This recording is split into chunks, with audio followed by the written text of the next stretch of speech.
Hello, this is Liz. Welcome to my little urban homestead. Things are in the way here. This is a large project to do. I'm going to have a new ironing pad. I have bought this piece of hardboard, which is 2 foot by 4 foot. This is some wadding batting left over from the last quilt I made, and I've been going through different fabrics, which one I would like as the ironing pad cover. So I've got 3 possibles here, and there's blue, not sure about that, quite like that,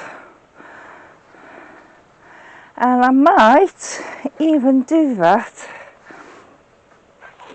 But let's get started. I'm going to use masking tape and tape down this wadding to the back of it. Now, as you know, if you've been watching for a while, my camera keeps going down battery on me, so I'll be fairly quick.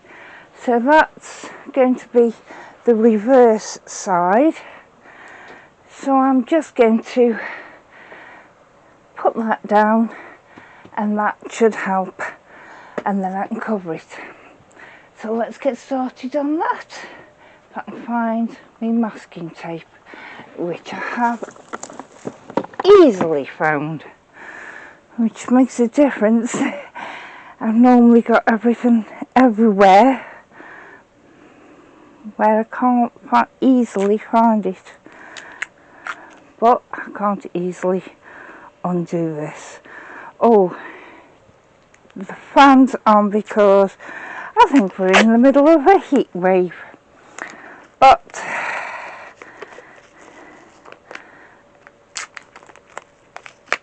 I may or may not leave this masking tape on. It's just to hold it down first of all.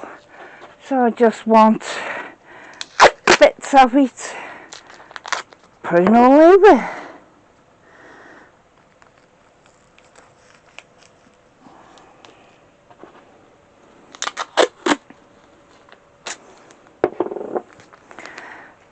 And I will probably miter these corners, so I don't want it to completely stick all the way.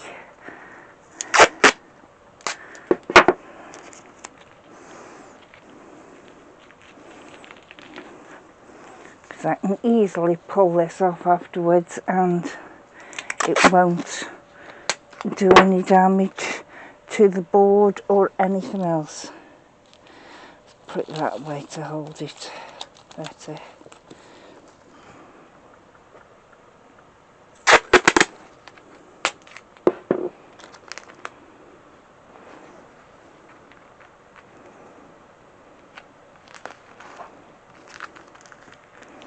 So I'll just tape all this down, and then I'll carry on and put it on speed when I edit.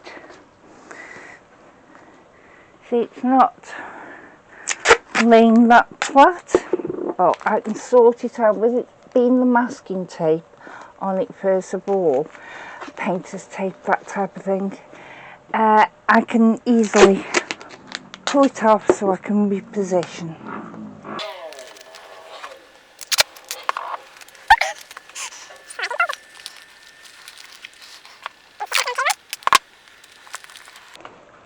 Because my last one I made was more or less half the size of this, and I didn't use the masking tape to hold it down.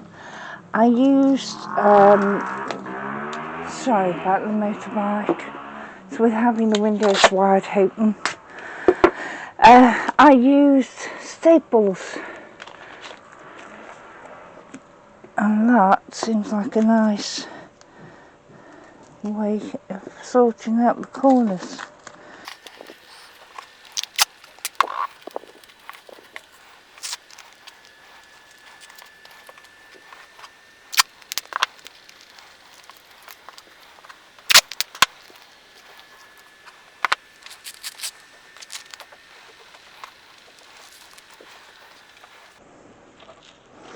This will not be living here on my cutting table because it's what I use as a cutting table.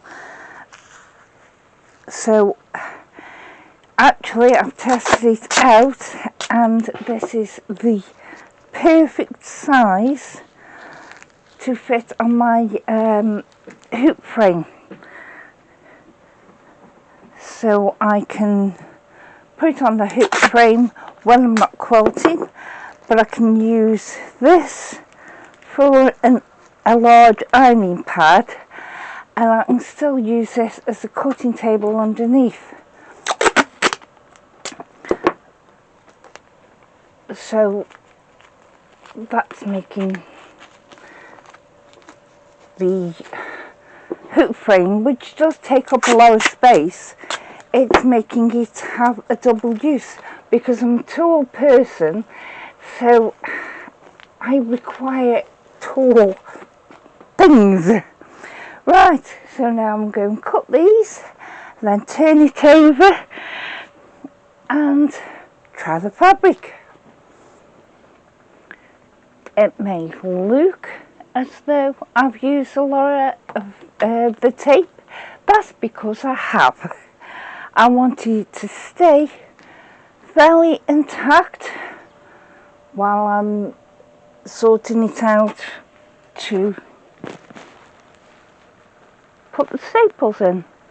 But that's the other side, which is nice and done. So I'm going to staple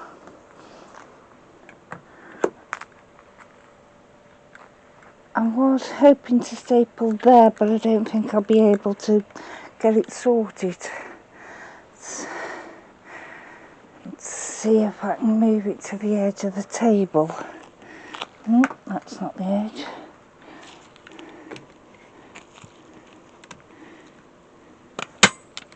Ow!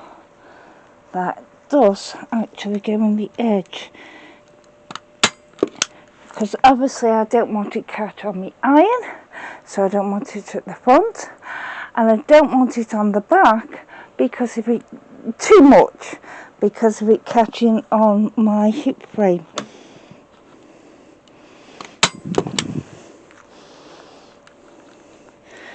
Well, ow, I keep pinching my fingers on it.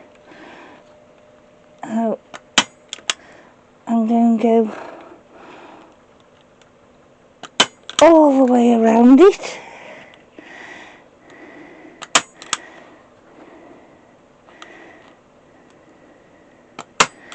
Ow.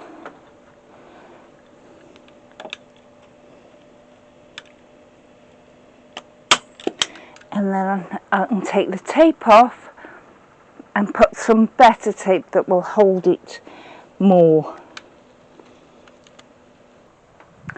I'm just finishing the last side up.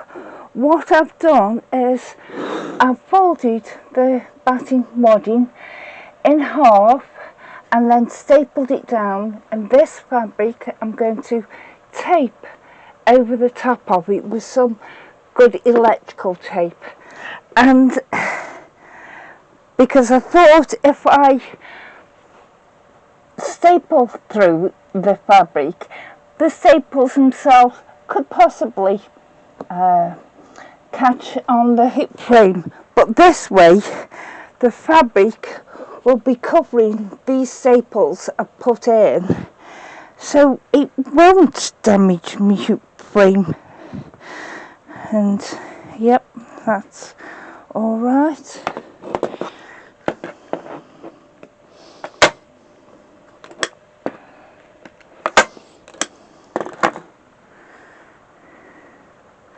going to be awkward on this corner because I've stapled the fabric down, but never mind, it's going to be the back anyway.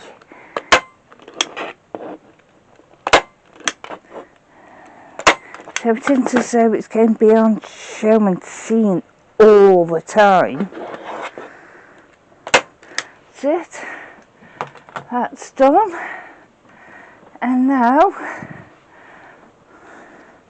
I'll put this tape on. If I can find the end of this one. Do you have trouble finding the ends of tapes? I do. Finding them and then putting them on. So it's just standard white tape that I need to cut. These aren't my best fabric scissors. They're an old pair that I use for cutting paper and that. So what I'm going to do is just put bits down, pull it as much as I can, and then seal it. I did take all the masking tape off it. Oh, that's not working. So let's try another thing of putting it on long ways just to get it to hold, and then I'll put a long strip on.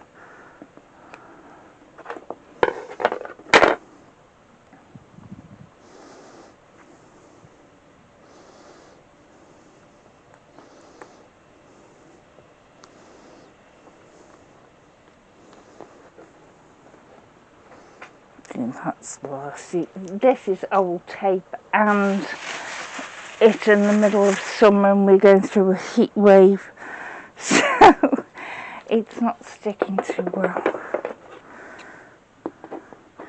Oh, I can always redo it if it comes apart or anything like that at a later date.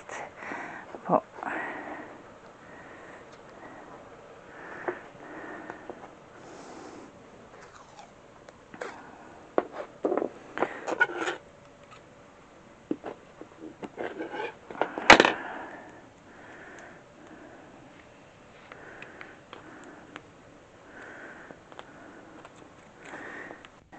really bad.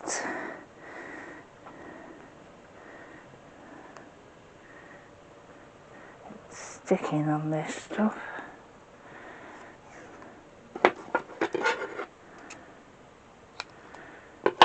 I think I need some Gorilla Tape. See what I can find. Because I had got some. Just a moment. Right, I've covered it in a load of duct tape, but it's not catching down. So whether it's because of the heat or what, I don't know. So that's how I'm doing it at the moment. Obviously, if you're making one of these and you don't mind if the staple's shown at the back and it's going not going to worry you, then staple it by all means. But that is now my ironing surface, which I can put on me long arm.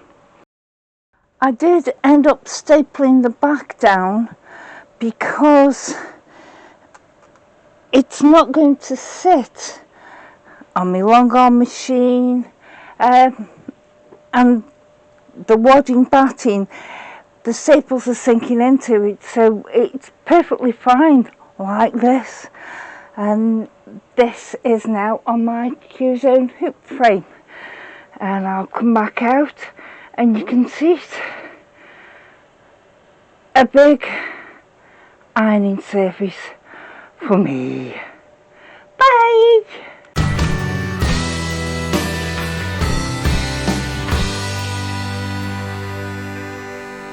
It's a